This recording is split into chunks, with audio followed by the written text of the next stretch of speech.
let us understand this with one question. Now suppose your organization is having two departments. एक हो गया clothing department और another is your ready-made garments departments. ठीक है. So everybody nose कि जहाँ से कपड़ा है आपका बन रहा है तो वो ऑब्वियसली आप दूसरे डिपार्टमेंट को ट्रांसफ़र करोगे. So it is a case where in the finished product of one department is going to be the raw material for another, है ना. सो लेट अस मेक सम assumptions फॉर द अमाउंट्स. आपका ओपनिंग स्टॉक है सपोज 2,40,000 एंड 48,000. ठीक है.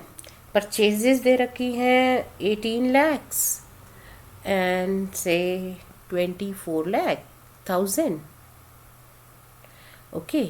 सेल्स हैं आपके पास 20 lakhs एंड 6 lakh. अच्छा, ये 24,000 है. Okay. Then you have transfer to readymade garments department. ठीक है. 4 lakh. Then you are given manufacturing expenses 68,000 here. Then you have closing stock 3 lakh and 60,000, and you also have selling expenses of 40,000 and 4,000. Further, your question says that in this closing stock of ready-made garments department 80% is cloth, that is the cloth that you have got from clothing department. आपने clothing department से ये 4 lakh का cloth खरीदा है ना, वो इस department को मिला है. So इस stock में इतना common stock हो गया जो आपने दूसरे से लिया है, and remaining 20% is for other things. मतलब जो आपकी अपनी परचेजेज हैं या जो आपकी एक्सपेंसेस हैं वो सब इसमें 20% में आता है. In addition, we are given that clothing department makes sales at a profit of 25%, okay, on selling price. ये इनका normal ratio है, and it makes sales to outsiders as well as to the other department by making a profit of 25% on the selling price. So now when we are to prepare their trading and P&L account in the books of head office, in the books of the business, जो भी business का नाम हो, so when you are preparing a separate trading and P&L account, उसमें कोई issue नहीं है. It can be prepared as it is. जो भी इंफॉर्मेशन है आप इसको लिख दो. The only problem is there in the consolidation part. Consolidation का मतलब होता है जब आप प्रॉफिट्स को कंबाइन करते हो उस टाइम पर आपके जो दोनों कंपनीज हैं they are going to be one. मतलब दोनों डिपार्टमेंट्स जो हैं, आपका क्लोथिंग डिपार्टमेंट हो गया, रेडीमेड गारमेंट्स का डिपार्टमेंट हो गया. सो उस टाइम पर आप इनको एक डिपार्टमेंट कंबाइन करके मानते हो. ठीक है. ये मैं इसमें क्रॉस कर रही हूँ. ओके. नाउ ट्रेडिंग अकाउंट का फॉर्मेट हमें पता है. Opening stock, all right. Purchases. Now when you are recording this, उस टाइम पर आप ये भी एडजस्ट कर सकते हो कि जो इंटर डिपार्टमेंट ट्रांसफ़र्स हैं उनको आप यहीं क्वेश्चन में एडजस्ट कर सकते हो कि ये कहाँ कहाँ जाएंगे. ओके. 20 लाख 6 लाख, उससे यहाँ लिखने में प्रॉब्लम नहीं आएगी. हमें यहाँ दोबारा से सोचना नहीं पड़ेगा कि अब क्या लिखें. क्लोजिंग स्टॉक है 3 लाख एंड 60,000. ओके. ये 60 में हमें बाइफर्केशन दी है. Now when this is transferred by this clothing department to readymade garments department, so clothing department के लिए तो ये सेल हो जाएगी. तो sale to outsiders and sale to readymade garments department यहाँ पर हो गया 4 lakh. But readymade garments department के लिए तो ये परचेज होगी ना. Purchase from outside and purchase from clothing department. आपने अपने ही फर्म के दूसरे डिपार्टमेंट से 4 लाख की चीज़ें, रॉ मटेरियल्स खरीद लिया, क्लोथ खरीद लिया. रेडीमेड गारमेंट डिपार्टमेंट के लिए क्लोथ एक इनपुट है. सो ये अपनी परचेजेस में लिखेंगे. बट क्लोथिंग डिपार्टमेंट के लिए क्लोथ आउटपुट था, तो उन्होंने सेल की, रेडीमेड गारमेंट्स वालों ने इसे खरीद लिया. ओके. ये आ गया. अब हमारे पास है manufacturing expenses. So direct expenses तो ट्रेडिंग अकाउंट में आते हैं. सो इट इज़ 68,000 हियर। अब आप इस अकाउंट को क्लोज कर दोगे and you can calculate their gross profit. This gross profit will be taken to the other side as the next part is P&L account. तो यहाँ ले जाओगे इसको। अब आप इसको पहले टोटल कर लो। 27 लाख हो गया आपके पास क्रेडिट साइड का टोटल। सो 6,60,000 आ गया। ठीक है, यहाँ हो गया 6,60,000 total. So what is your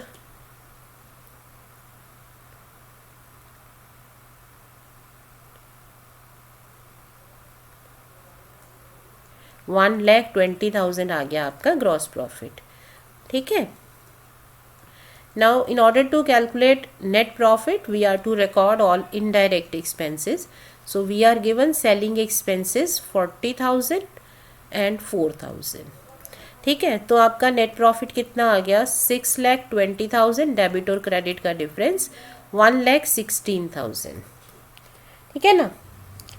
अब नेक्स्ट पार्ट क्या है, we are to prepare consolidated P&L account, क्योंकि हमें फर्म का प्रॉफिट भी तो निकालना है ना। सो ओवरऑल पूरे बिजनेस का प्रॉफिट क्या है। अब इस बिजनेस को प्रॉफिट कहाँ से मिल रहा है, क्लोथिंग डिपार्टमेंट से, profit and loss account. So clothing department से आपको कितना प्रॉफिट मिल गया, you got how much 6,20,000 and from readymade garments department you got 1,16,000। Normal question में यही आपका टोटल प्रॉफिट होता है, बट यहाँ पर क्या है, क्योंकि इंटर डिपार्टमेंट ट्रांसफ़र हुए हैं, सो हमें अनरियलाइज्ड प्रॉफिट कैंसिल करना होगा। सो स्टॉक रिजर्व अकाउंट, ये स्टॉक रिजर्व किसका है, unrealised profit on common stock. मतलब ऐसा स्टॉक जो दोनों डिपार्टमेंट्स में कॉमन है, जो एक डिपार्टमेंट ने दूसरे को सेल किया है। सो ये जो 60,000 था इसका 80% इनका क्लोथ था, इसका मतलब ये जो कॉमन स्टॉक है वो 80% है। तो यहाँ हम कैलकुलेशन कर लेते हैं, कॉमन स्टॉक कितना हो गया 80%। अब ये प्रोपोर्शन तो क्वेश्चन में बताया जाएगा ना। इफ़ योर क्वेश्चन सेज कि इसमें कॉमन पार्ट 50% है तो आप 50% ले लेते। अब इसमें अनरियलाइज्ड प्रॉफिट कितना होगा, इस स्टॉक में क्लोथ में प्रॉफिट का कंपोनेंट कितने है। तो आप ये सोचो कि ये प्रॉफिट अर्न किसने किया है, ये क्लोथ किसने बनाया था, cloth was made by clothing department. ठीक है, इन्होंने बनाया था, तो इन्होंने कितना प्रॉफिट अर्न किया है, इनका रेट है 25%। Now we are given the rate, so we can directly take कि इनका प्रॉफिट का कंपोनेंट है 12,000, मतलब 25% ऑफ दिस। तो ये कैंसिल कर दो, क्योंकि ये अभी अर्न नहीं हुआ, ये तो बच गया ना, आपके क्लोजिंग स्टॉक का पार्ट है। सो अगर कुछ बच गया, आपके बिजनेस से बाहर नहीं गया, तो प्रॉफिट कहाँ से आ गया। सो ये आप कैंसिल कर दोगे और आपका बाकी का जो कंसोलिडेटेड प्रॉफिट है ये आ जाएगा 7,24,000। All right, now suppose this rate is not mentioned, तो हम ये रेट कैलकुलेट कर सकते हैं, क्योंकि ये क्या है, अर्निंग डिपार्टमेंट का रेट है। तो अर्निंग डिपार्टमेंट यहाँ पर था क्लोथिंग डिपार्टमेंट जिसने प्रॉफिट कमाया, तो इनका रेट कैसे आता, इनका ग्रॉस प्रॉफिट है 6,60,000 और इनकी सेल्स है 24 लाख। सो आप अप्रॉक्सीमेटली रेट कैलकुलेट कर लेते, उसी रेट पर ये प्रॉफिट कैंसिल करेंगे। अगेन रिमेंबर, जिनको ये समझ में नहीं आ रही कि हम अनरियलाइज्ड प्रॉफिट कैंसिल क्यों कर रहे हैं, मान लो ए डिपार्टमेंट है, ठीक है, आप बिजनेस में हो, मान लो आपके पास दो डिपार्टमेंट है, ए डिपार्टमेंट अपने प्रोडक्ट बी को बेचते हैं और बी आगे उनको पैकिंग वैकिंग करके बाहर कंज्यूमर्स को बेचते हैं। ठीक है, ये आपका बिजनेस है। अब when you are working for individual departments, तो ये एक अलग सेंटर है, ये अलग सेंटर है, तो इनके अलग अलग प्रॉफिट आ गए, वो आपने सॉल्व कर लिए। बट जब आप कंबाइंड एंटिटी देख रहे हो, पूरी फर्म को देख रहे हो, तो उसमें ये दोनों इकट्ठे हैं। तो अगर ए ने बी को सेल करके 10,000 या 12,000 का प्रॉफिट कमा लिया, तो क्या पूरी एंटिटी को ये प्रॉफिट मिले, पूरी एंटिटी को प्रॉफिट तब मिलता अगर मान लो बी इसको बाहर सेल कर देता, बी ने इस पे 5,000 अपने और जोड़े और इसको सेल कर दिया, तो अब आप कहोगे कि हाँ भाई ये भी सेल हो गया, ये भी रियलाइज, तो टोटल प्रॉफिट हो गया 15,000 का। बट अगर बी इसको अभी सेल ही नहीं कर पाया, तो ये तो अंदर की ट्रांजैक्शन है ना, बुक की एंट्री हुई है, बाहर तो सामान नहीं गया। तो आप अपनी तरफ से तो जितना मर्जी लिख लो प्राइस, जब आप एंटिटी को वन कर देते हो, तो जो प्रॉफिट एक पार्टी ने दूसरे से अर्न किए हैं, एक डिपार्टमेंट ने दूसरे से अर्न किए हैं, वो आपके एंटिटी के लिए, पूरी फॉर्म के लिए अर्नड नहीं है, उन्हें कैंसिल करना पड़ेगा, ठीक है ना। बिकॉज अर्न तब होंगे जब ये बाहर जाएंगे गुड्स। इट्स एज इफ कि आप घर में हो, आपके पास एक सोफ़ा पड़ा है, आप उसे बेचना चाहते हो and you sell it to your brother living in the same house कि तू ले ले और ये ले, प्रॉफिट हो गया हमें। तो आपका प्रॉफिट हो सकता है या उसका नुकसान या प्रॉफिट हो सकता है, लेकिन जब घर को एज अ वन एंटिटी देखेंगे तो यहाँ तो कोई ट्रांसफ़र हुआ ही नहीं, ये तो आपस में विद इन द थिंग था ना, तो इसको नहीं मान सकते। सो जो इनके बीच में कॉमन चीज़ है उसे कैंसिल करते हैं। सो आई होप ये inter branch, inter department transfers और इनके एलिमिनेशन जो है, प्रॉफिट के एलिमिनेशन आपको क्लियर है। So we'll take up one more question, एक और क्वेश्चन करेंगे जिसमें वील बी कंसिडरिंग कि जो अगर रेट हमें ना दे रखा हो तो रेट कैसे सॉल्व करते हैं। So stay learning and practicing, stay happy, thank you.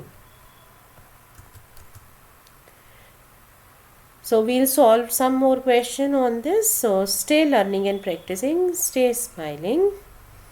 Thank you.